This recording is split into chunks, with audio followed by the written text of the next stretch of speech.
Welcome to the Thursday Night Football Preview Show on CBS Local Sports.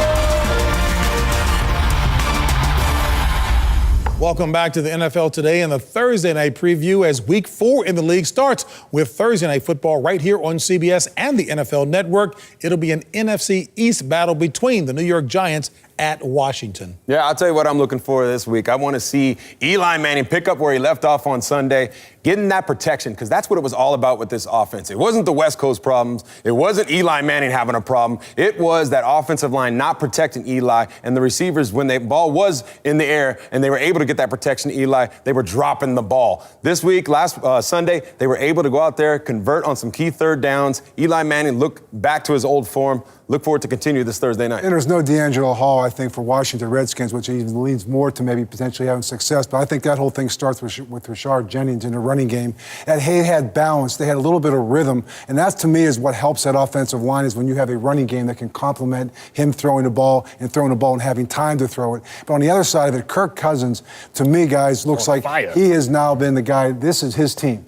And I think he walks away from that game disappointed to lose, but there's a great confidence with them because you take his throwing ability, now you add Alfred Morrison to that running game. They may have lost this game, but I think they kind of gained an identity in that game that they lost last week against the Philadelphia Eagles. I tell you what, also lost in this game is, Victor Cruz shook some of the sauce off his hands and actually held on to the ball. And I think they got him involved in the game with short passes, to his slants, to use his quickness and not trying to force the ball to him down the field. Also, this would be the debut of Odell Beckham. He hasn't had any reps, so I don't know how he's going to figure this offense out at all. But, this is something that they're going to lean on, and they have to lean on Jennings. But I'm also excited for Kirk Cousins. I think he looked well today. I think, like you said, this is his team. I'm excited, and his defense is playing well. It's going to be a great matchup, Arakpo and Kerrigan against that offensive line that's kind of finally hit the defense of the Washington Redskins, because they do deserve some credit, even though they got lit up by Philadelphia, which basically is lighting everybody up when we all know that. So we wondered,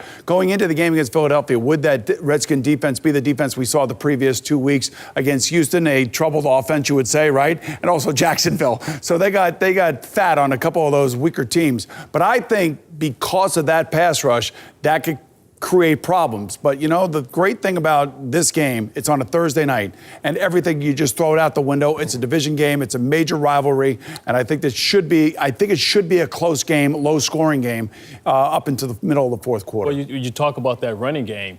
What's lost is that the Washington Redskins held Shady McCoy to 20 yards rushing as well. So you talk about Jennings trying to establish a run. This team is performing well and defending the run well, so it can possibly make Manning one-dimensional. Then we go back to all the problems that we've been talking about in the previous games. Not if they protect him. Okay. They're going to protect him. If was a fifth. A division battle is always a key one. Be sure to catch us at noon Eastern every Sunday right here on the NFL Today.